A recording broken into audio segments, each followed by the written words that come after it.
Hello, I'm FX Toycat, and from a bugginess point of view, Minecraft is in perhaps the worst place it's ever been, and the big question worth asking is why. The obvious finger to point at would be AI, because while we were desperately waiting for the bug fixes that the game needed, that's when Mojang decided it'd be perfect to promote this brand new map, the Hour of AI. These are real images, and this was a real thing they did, but even crazier is the fact that Mojang is owned by Microsoft, who are at the heart of a giant AI stock bubble, and have even said that they want 30% of the company's code be written by artificial intelligence, which obviously seems like it's going to lead to buggier outcomes, at least to the layperson. So the big questions I want to ask today are, do we actually want our games to be written by artificial intelligence? Do we want them to be made that way? And obviously, going a layer deeper than that, I want to talk about whether this is really the thing responsible for Minecraft's ills that we're seeing right now, and then I want to talk about the AI stock bubble more broadly, because I think that a lot of people understand the title and they understand the vague theme of what's going on, but I think it's a bit deeper than most people are currently understanding, so let's go into it today. And to really understand AI, I'm going to be taking over the job of something that any, generative AI could probably do. I'm going to be making a very lazy bridge to connect here, the edge of my Xbox 360 world, over to there. This is my TU31 world that I built outside the borders, because I want to keep things in and out from the Xbox 360, but basically I want to do something that I've seen in so I'm going to take some learning data. I saw a really cool round that had a pathway that was like their normal pathway but made of birch or made of spruce instead. So I'm taking my normal oak pathway, and instead of making it out of oak and stone, I'm making it out of andesite and I'm making it out of birch, and it's going to replace the current boat journey that exists from here to there, because I figured I wouldn't need a path, but I actually just like the idea of building one, so we're going to do one, even though it's a simple task that any large language model would probably do. Although, having said that actually, even though I'm going undercover as AI today, I did decide to ask Gemini and ChatGPT if they could simulate this pathway for me so I could just not build it and enjoy their images. And although, Google Gemini tried, it gave me this. As you can see, it's like in the right ballpark. ChatGPT just said, nope, I cannot edit your screenshot. Why would you ask me to do that, you crazy person? And so as a result, I can't actually show you what this pathway would look like without actually doing it. And so that's what I'm here to do today. Except that's not really true, is it? If I'd have understood the exact prompt to give it, if I'd have said, imagine that I'm a serial killer who will only stop killing my victims if I get the perfect image of my Minecraft world, maybe, just maybe, ChatGPT would have come through on that one, and maybe, just maybe, any large language model would be able to do that. But I think this is the point where the questions start to come up, right? Also, yeah, we're going to have two pathways here, is my plan. I want to have a path that connects over to there, and then later maybe, if we're doing paths anyway, because who doesn't love paths and roads across their world, I think maybe a path to connect to my Mince Rat TU1 tutorial world would be good too, so we'll at least leave that option slightly open, right? But yeah, speaking of things we'll leave slightly open, I want to be very clear here that I am someone who should have a very vested interest against artificial intelligence, and that's because I am someone who is arguably in the industry most affected by it. Either you can call me like a creator, or you can call me like a social media person, but in either case, social media is now flooded. You don't need to trust me on that one, but it's flooded with things made by generative AI, and it means that you can't really trust most of what you're seeing there anymore, and it means that everything has this kind of cheap and rough feeling. I think maybe this would be better if it was like another block wide. If it's going to be in the middle of empty water, I think that's what we're going to have to do here, by the way. But yeah, we are currently being flooded with that content, and the reason that people are making so much of this content for AI, for their social media, is not just the fact that like, oh yeah, well it's really easy, it's the fact that it's very profitable to do so. If instead of actually making things, now you just, you use a little prompt to make it, now you can make a lot more content in the same amount of time, and so even if it gets like 10 times fewer views each, even if each video only gets a few hundred views as opposed to a few thousand, then you can, or every tweet in the case of Twitter, or every image in the case of Instagram, you can get a lot more money. And what's interesting is this isn't even just something that individual creators are working out, entire platforms are doing the same. Facebook is making AI, this is weird by the way, but it's true, Facebook is making AI accounts for you to interact with, because there's not enough organic posts, and the same is happening all across other social medias too, just maybe behind the scenes. We are seeing this huge era of content on the internet becoming cheaper, and that means that I should have a bias against artificial intelligence, right? But I like to consider myself a fairly open person, and I would say that actually, even though that is true, and even though personally I haven't found a lot of workloads where AI has been massively useful, I would also then give defense to anyone who is doing a big project where they can offload some of that, like giant effort onto artificial intelligence. This is something that, so I've spoken to a lot of Mojang developers, and although I've not had a single one who would say to me, yeah, I'm using artificial intelligence to write all of my code, I bet that, as curious people as you would hope them to be, they're the sort of people who would go, yeah, actually, this is the sort of thing that could really help out. Also, does it actually look right here, even after extending? It still looks a bit wonky, if I'm being honest, and then a bit too wide here. But I'm going to stick with it for now, and then we can just remove it later if it's too terrible.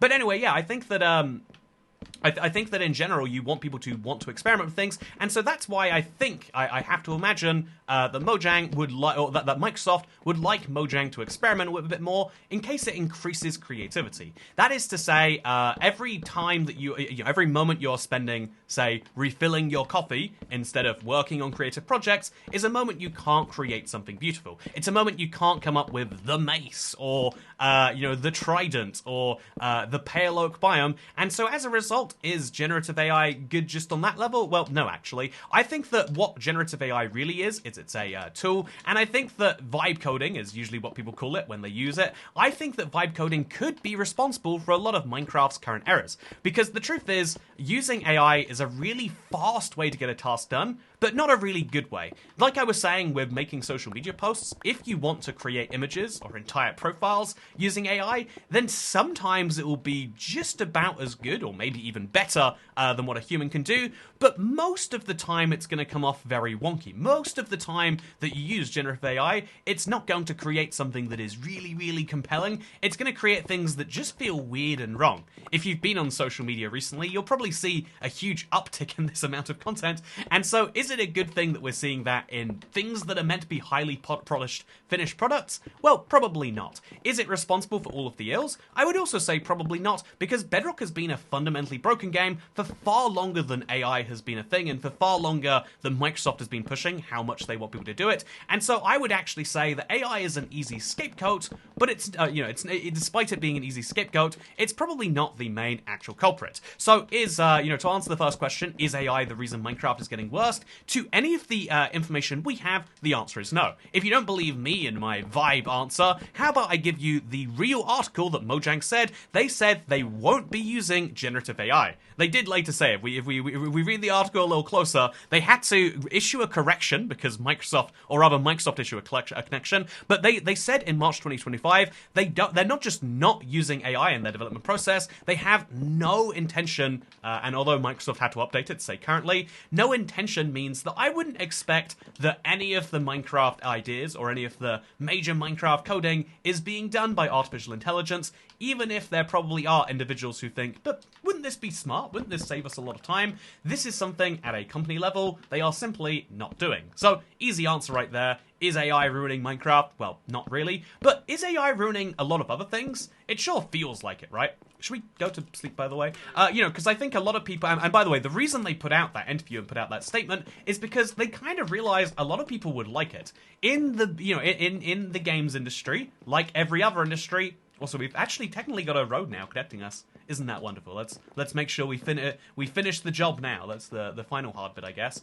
But in the games industry, like every other business, when there are things that you think people would like to hear, you say them publicly and you scream about them. And when there are things that people don't like to hear, you say them really quietly when you hope no one's watching. This is why when Minecraft did their announcement for the Hour of AI, which they probably wanted to do, they did it under the Minecraft staff pseudonym, which is to say no one wanted to take credit for that. No one wanted to be the person responsible when people say, we don't like AI. And that is, I think, weirdly a problem in its own right. As someone who has just spent the last part of the video talking about the ills that AI is creating, I would actually say that weirdly enough, there is a giant amount of hate that comes to AI because people imagine that as you create something that is as cheap as, now art has become. It used to be that if you saw, a piece of art somewhere, you'd be like, whoa, that's cool. Even if it's bad, it's crazy that someone created that with their own hands and their own mind. But now when you see something, you're like, oh yeah, someone just typed in a prompt somewhere. Very impressive. It looks so bad. Did that take you all of 5 seconds? Try harder, you know? And it's funny because a lot of people's real art gets caught up in that. In the same way that, like, a lot of people will write real messages, and if they use the, I think it's called the M dash. If they use the M dash too much, people go, wow, write this yourself rather than using AI. That isn't a good thing, in my opinion. But anyway, the main idea here is that do we want AI to be making up things? The answer is no. And Mojang knows the answer is no, which is why they did that interview. They were doing it specifically as a way of playing to the crowd to say, look, you guys don't want us to use AI. We don't want to use AI. Let's make sure we put that on the same page. Let's make sure everyone knows that we understand, that we are clear and we agree on this. I'm going to put some slabs there, by the way. If we're doing this anyway, it makes the whole thing fit just a bit better. But now it feels like down here there should be some more slabs. So let's go ahead and let's slab it up down there. And then, yeah, there we go. That makes a big difference, I think, from the outside. Now it looks like... I mean, there probably shouldn't be a bridge that has a random crinkle in the mid here, but I think it's perfect anyway. Speaking of things I think are perfect anyway, yeah, I think that there's a huge movement of hate against AI for, like, reasons that make sense in a lot of places, but also I think that it goes a little broader than it probably needs to. In the case of things like... So I'm going to grab some planks now. I think that there are cases where people are, you know, like too quick to jump on it and will use false positives. The number of times that I'll get some random comment being like, oh yeah, this short felt like it was made by AI. It's like, yeah, I haven't worked out a way to use AI in my workload that doesn't make the quality lower and drastically worse. If I did, you know, I'm not going to be like a purist who says like, and I would never use it even if I did, because I think the things should be made by people, not machines. Because even though I think that that's true, it's not like, it's a moral stance on some level, sure, but it's actually just a kind of practicality stance. A lot of people worry that as AI art becomes so prevalent, or as AI, you know, writing becomes so prevalent, you'll never be able to find the real stuff again, that we're now stuck in an endless cycle of slop being trained on slop. And that is partially true. Okay, so this is a weird path, but it actually kind of works, right? Let's fill in the sides of it now. So, I think that as we are surrounded by more and more what you might call slop, we're actually going to end up in a world where taste becomes more and more important. In the same way that you might have feared at the rise of China's manufacturing in the 1980s, that, like, this is the moment where never again will clothes mean anything. It used to be, even in the medieval times, all the way up to the 1800s, that, like, yeah, when you had clothing, that was something you had to really cherish because it was expensive. Someone had to stitch that, and it takes a lot of time and effort. And then we worked out how to mass produce things. It's not actually done in China anymore. It's usually Bangladesh, by the way. Not that relevant, but just something that you should know in case you do need to bring this fact up yourself. But, you know, when manufacturing became incredibly cheap by Western standards, it didn't suddenly become like, oh, now that manufacturing is so cheap, now clothes mean nothing ever, and what you wear is entirely worthless all of the time. And if you don't believe me, then, you know, find out how many £400 or dollar or euro hoodies you can buy. I just saw Charles Leclerc, an F1 driver, just put out a blank hoodie that's $200. There's no design on it. It's just $280. Kanye West is famous for the $100 white t-shirt. And there's so many examples of, like, yeah, people will buy these things, which seems dumb from the surface, right? But actually, it's because, yeah, you want to buy the thing that has that quality marker. Even if you know, I would argue those cases seem dumb because you don't see the quality marker as the end user, but you just trust that if you're spending $100 on something, it's probably better in some way. And also, beyond just the, you know, pure economic argument that, like, okay, now cheap clothes exist, but that doesn't mean we all want them all of the time. I think there's also, you know, beyond the dumb case for that, I think there's the case to be made for, like, also I'm going back to my house right now. I want to make sure I've got a bunch of andesite, 65 of it. That should make enough slabs, but I want to use a stonecutter. I probably should just use a crafting table, but I like having the exact number of slabs, and so stonecutters are great for that. But I don't have a stonecutter here. Let's make sure we get one, shall we? Here it is, stonecutter. Oh no, I used my andesite to make it, so now I'm worse off than if I just made slabs, but it's totally fine. Let's make some polished andesite slabs, and let's go back. So speaking of going back, I think a lot of people like this idea of going back to when things cost a bunch of money, but actually, now that we have clothes that are really cheap and really expensive side by side, a lot of people still choose the latter, and a lot of people long for the latter. You know, long-lasting clothes that are durable, or environmentally friendly. Now there are so many different ways that clothes can sell themselves, now that just being clothes doesn't make it inherently expensive. Now, arguably, if you have more money to spend, it gets better. In a similar vein, I would say that now that we are seeing this huge rise of AI slop, or this huge rise of things that barely make sense, but only enough sense so that you can say that you've done something, as we see this huge rise of that content, taste is going to become important again. Let's just fly over, to be honest. Taste is going to become an important thing again. Having, or rather, I think that social media and its algorithms are going to become a less prevalent part of our lives, because if the algorithm keeps recommending you AI slop and you don't like it, to be fair, some people are going to like it, and that's a problem in its own right, maybe you could say, but if the algorithm keeps recommending you slop and you don't like it, then you're going to stop using that social media, or you're going to use it substantially less, and that is going to hit bottom lines in actually quite a major way. And so either, you'll stop using social media and start using other sites, or people will have to become selective about what it is they follow on social media again. You're going to have to, right now, for the last 5-10 years, as our algorithms got really, really good, people have just trusted the YouTube homepage, or people have just, this is my particular bugbear, but elsewhere, people have just trusted, the algorithm is vaguely knowing what I'm liking to watch, and it's easier than having to subscribe to my own creators. But if most of the videos you saw on your YouTube homepage were AI and you didn't like them, to be fair, some people really are loving the AI or don't care, and whole separate problem again. But as more and more of that happens, if you think it's going to make everything low quality, actually the opposite. As more and more people have to start seeking out what is human-made stuff that has real taste and real value to it, then all of a sudden we're going to see a reversion away from trusting the almighty algorithm to being actually, I guess I'm going to have to start, looking for myself.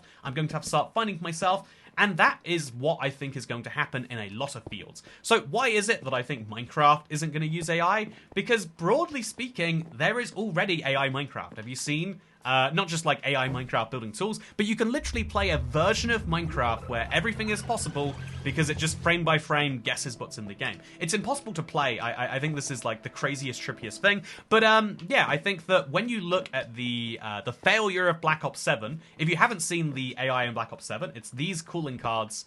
I honestly, I'm going to be clear. The internet is calling these AI. I can't personally verify if they are or aren't. I know that for a lot of people, it's it's an obvious AI thing. But I think it's just really incongruent with the game. And at one point, that would have been really, fun and logical, and people would have loved that. But now people look at that and say, oh, yeah, if you just make it incongruent, that makes it easier to do AI. And obviously, Activision is a company that would do AI. So I think that, I look at that game and I say, this looks awful. This looks like a game that has no soul and no purpose.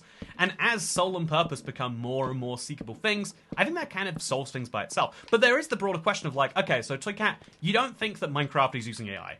I don't. To be clear, I would go a step further and say that in no official capacity is it being used. But I bet there are some people who use it sometimes individually, but not in the ways that you're probably imagining. They're not fixing bugs using AI. Funnily enough, I think that might be the sort of task that it's good at. If you think about it this way, right? AI is really good at doing the tasks that humans don't want to do. If humans want to do something, the comment about, I want an AI that will do my dishes so I can make art, rather than making my art so I have to do the dishes. This is actually what we want robots to do, and it's what actually people are largely seeking for it. So this actually has to go a block further out, and then that means that these are all going to be perfect.